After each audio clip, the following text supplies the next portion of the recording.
The third month of every quarter always pays me the most in dividend income, and last month did not disappoint. 26 companies paid me, you guys. 11 companies from my Big Safe Dividend Portfolio, 3 monthly payers, and 12 quarterly payers, which is where we're going to start. Johnson & Johnson, ticker symbol is JNJ, and I currently own 10.2 shares and received $12.10 in dividend income. In the last year, Johnson & Johnson is down in share price by 11.73%. Trading at a PE of 15.81, there are 61 years of dividend growth and a 5-year dividend growth rate of 5.83%. Current yield is 3.04%, and the 10-year total return is 124.03%. Next up is Pfizer. The ticker symbol is PFE, and I currently own 66.2 shares and received $17.10 in dividend income. In the last year, Pfizer is down almost 44% and trades at a PE of 18.83. With 13 years of dividend growth and a 5-year dividend growth rate of 4.59%, the dividend yield is 5.84% right now. And looking at the 10-year total return, it stinks. It's 44.09%. But with that share price down as much as it is, I am in stock up on Pfizer mode right now. Next up is Chevron, and the ticker symbol is CVX. I currently own 14.5 shares and received $21.54 in dividend income. Over the last year, Chevron is down in share price by 16.35% and trades at a PE of 11.18.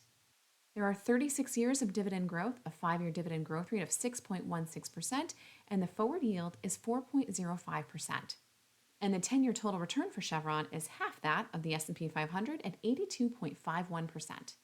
Next up is the Hershey Company. The ticker symbol is HSY, and I currently own 5.6 shares and received $2.99 in dividend income, barely enough to buy a bag of Hershey Kisses that I used excessively to make far too many peanut blossoms this year.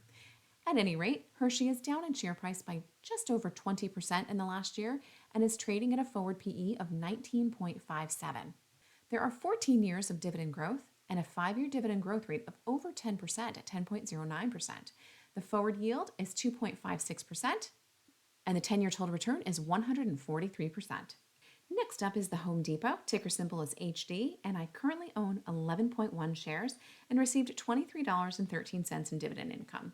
In the last year, Home Depot was up in share price by 8.16 and trades at a forward PE of 22.97. There are 14 years of dividend growth and a 5-year dividend growth rate of 15.2%. Dividend yield is 2.41%, and the 10-year total return is definitely beating the S&P 500 at 432.97%. Next to pay me is NextEra Energy Incorporated, and the ticker symbol is NEE. I currently own 15.5 shares and received $5.03 in dividend income. In the last year, NextEra Energy is down in share price by 27.76% and is presently trading at a forward PE of 19.51.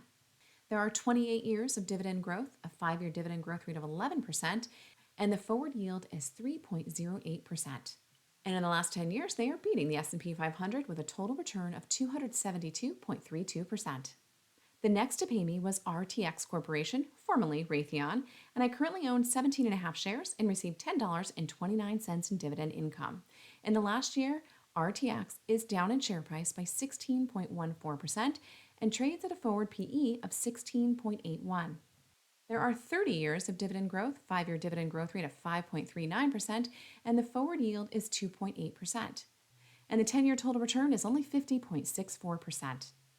Lockheed Martin Corporation, ticker symbol LMT, was the next to pay me. I presently own 6.2 shares and received $19.58 in dividend income. In the last year, they're down just under 7% and trade with a forward PE of 16.67. There are 21 years of dividend growth and a 5-year dividend growth rate of 8.18%. Forward yield is 2.78%, and the 10-year total return is 302.48%. My next payment came from my largest holding in my portfolio, which is the Schwab US Dividend Equity ETF. I own 336 shares. You guys, I'm kind of giddy about that. Goal is 400 this year. I think I can do it. And received $242.52 in dividend income. In the last year, SCHD is up just slightly in share price by 0.48%, and because it's an ETF, there is an expense ratio of 0.6%. There are 12 years of dividend growth and a 5-year dividend growth rate of 13.05%. Forward dividend yield is 3.49%, and the 10-year total return is 187.05%. T. Rowe Price also paid me last month. Ticker symbol is TROW, and I own 46 shares and received $50.83 in dividend income. In the last year, they are down in share price by 3.27% and traded a forward PE of 14.55. There are 37 years of dividend growth and a 5-year dividend growth rate of 11.75%. Forward yield is at 4.53%, and the 10-year total return is 81.45%. Next up is Corning Incorporated. Ticker symbol is GLW, and they paid me $24.89. In the last year, they're down just under 5% in share price and traded a forward PE of 17.82. There are 13 years of dividend growth, a 5-year dividend growth rate of 9.24%, and a forward yield of 3.68%. Their 10-year total return is 121.22%. And here is where I wished that I owned more than just one share, because Broadcom Incorporated, ticker symbol AVGO, has had a 100% increase in share price. That one share yielded me $5.75 in dividend income. The forward PE is 23.75, and Broadcom has been increasing their dividend for the last 13 years at a 5-year dividend growth rate of 19.25%. See why I wish I owned more? The dividend yield is 1.88%. And the 10-year total return just knocks your socks off at 2,638.78%. Now let's talk about my Big Safe Dividend experiment that I started back in July. Basically, I'm using the framework from the Little Book of Big Safe Dividends by Charles Carlson with my own added twist. I'll link to the playlist in the comments below if you want to see the method to my madness. So let's look at Snap-on Incorporated, ticker symbol SNA, and I own 2 shares of this company and received $3.80 in dividend income. You can see in the last year they're up in share price by 25% and are trading at a forward PE of 15.48. Let's just pause for a moment and admire those dividend grades. Fantastic. I don't think I did that well in college. At any rate, there is 14 years of dividend growth, a 14.53% 5-year dividend growth rate, fabulous, and a dividend yield of 2.58%, and a 229.03% 10-year total return. The next company in my Big Safe Dividend Portfolio to pay me is Elevance Health Incorporated, and the ticker symbol is ELV, and I own a whopping 0.27 shares of this company and received 40 cents in dividend income. We're starting small, and we're going to roll, you guys. It's going to get better, I promise. In the last year, they're down in share price by 8.06% and are trading at a forward PE of 14.26. Their dividend grades, while not as joyful as Snap-on, are still pretty darn good. With 12 years of dividend growth, a 5-year dividend growth rate of 14.56%, and a 1.26% forward yield. They have a 10-year total return of just under 500% at 497.79%. I love my Big Safe Dividend Portfolio. I need more of these companies, you guys. It's such a tiny little piece of it all. Anyway, Microsoft, what's not good about Microsoft at this moment other than their PE? Holy smokes. But at any rate, they are up in share price by 56% in the last year. I only own 0.36 shares of Microsoft and received 24 cents in dividend income. I got some room to grow here. From a dividend perspective, 19 years of growth, 5-year dividend growth rate of 10.16%, and the dividend yield is 0.8%. But we're not sad about the dividend yield because the total return is 1,109.9%. I need to add more. Next is KLA Corporation, ticker symbol KLAC, also with an impressive share price appreciation in the last year of 53%. Forward PE is 24.62. There are 14 years of dividend growth, a 5-year dividend growth rate of 13.5%, and the dividend yield is 1%, which I am also not sad about because the total return is 1,321.85%. So if you're still with me, because it is a really long list this month, feel free to hit pause, take a bathroom break, grab a beverage, and come back to Analog Devices, where I own 0.6 shares and received 49 cents in dividend income. In the last year, they are up in share price by 21.09% and traded a PE of 28.2. With 20 years of dividend growth, the 5-year dividend growth rate is 12.37% and the forward yield is 1.73%. And the 10-year total return, 398.77%. Next up is Primerica Incorporated, ticker symbol is PRI. I own 0.63 shares and received 37 cents in dividend income. They are up in share price in the last year by 45% and are trading at a PE of 12.81. Looking at their dividend summary, we see 13 years of dividend growth, a 5-year dividend growth rate of 21.06%, and a forward yield of 1.26%, and a 10-year total return of 448.46%. Next, we have Little Fuse Incorporated, ticker symbol is LFUS. I own 0.46 shares and received 27 cents in dividend income. In the last year, they are up in share price by 20.06% and trade at a forward PE of 22.73. With 13 years of dividend growth and a 5-year dividend growth rate of 9.34%, the forward yield is 0.97%. And the 10-year total return is 218.41%. Just took a sip of my iced tea to keep my voice crisp because we're going to talk about Microchip Technology Incorporated. The ticker symbol is MCHP, and I presently own a whopping 1.6 shares. That's pretty good, you guys. And received 62 cents in dividend income. In the last year, they are up in share price by 28.01% and are trading at a forward PE of 16.76. And now we can talk about the 21 years of dividend growth and that 5-year dividend growth rate of 16.93% with a forward yield of 1.95%.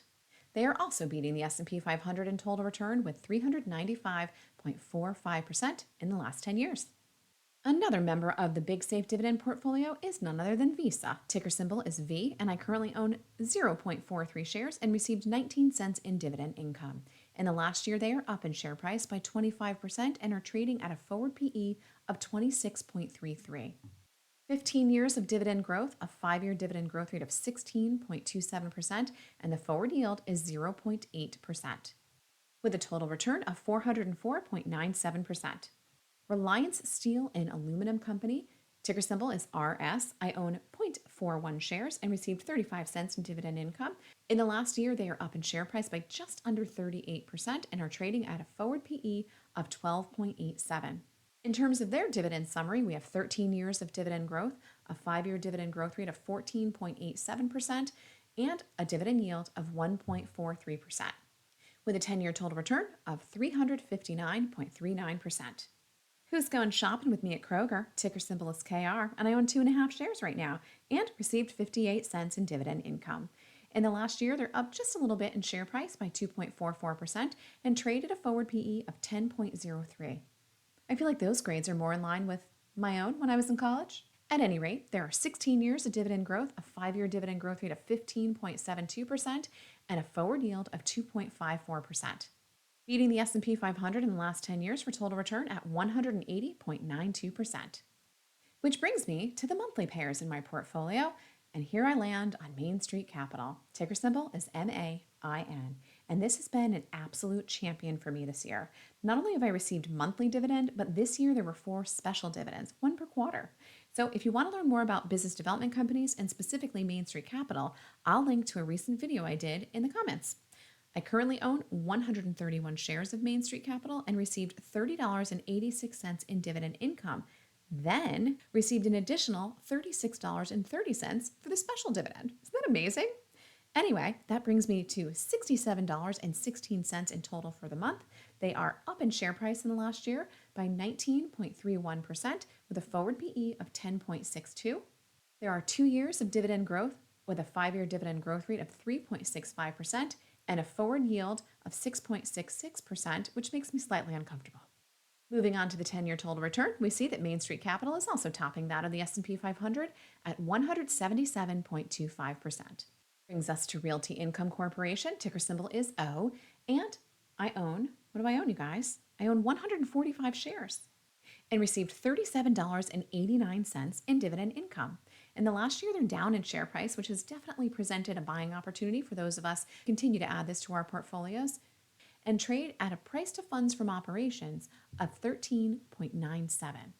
With 26 years of dividend growth and a 5-year dividend growth rate of 3.66%, the dividend yield is 5.36%, and the 10-year total return is 146.54%.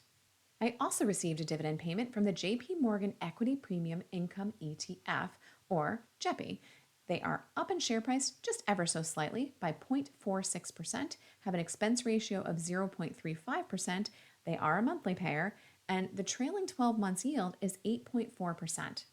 As you can see here, the amount received each month does fluctuate. And with that, I broke the $500 mark this month, bringing in $572.60. My total for 2023 was $3,847 in dividend income. And my projections so far for 2024 are looking pretty good. Remember my goal of $4,444? Well, it looks like I'm on track, as my projected annual dividend income for 2024 is $4,453. But I'm aiming to increase the number to $6,000 in the year ahead. And if you'd like to see how I'm planning to do it, check out my dividend investing strategy video where I outline the 4-step process that I'm putting in place. So lay it on me. Tell me 3 things. How much dividend income did you pull in last month? What was your annual total? And most importantly, what is your goal for 2024? Happy New Year, my friends. I can't wait to see what we can accomplish in the year ahead. Come join me on Twitter, X, or come and check out the Prosperity newsletter for my twice-weekly musings on all things investing and personal finance. I'd love it if you'd join me. Then go and take a peek at this video next. And in the tent, it was like a beat. You could turn that into a song. Wrong lever. Ugh, that's an abysmal. Like Pepto-Bismol, but abysmal. Abysmal. It's a weird word, abysmal. It's a strange little word, abysmal. And the 10-year total return is 81 point. I'm really close to the mic. Is that a weird thing to do? I'm going to back it up. Backing it up. Okay. And oh heavens.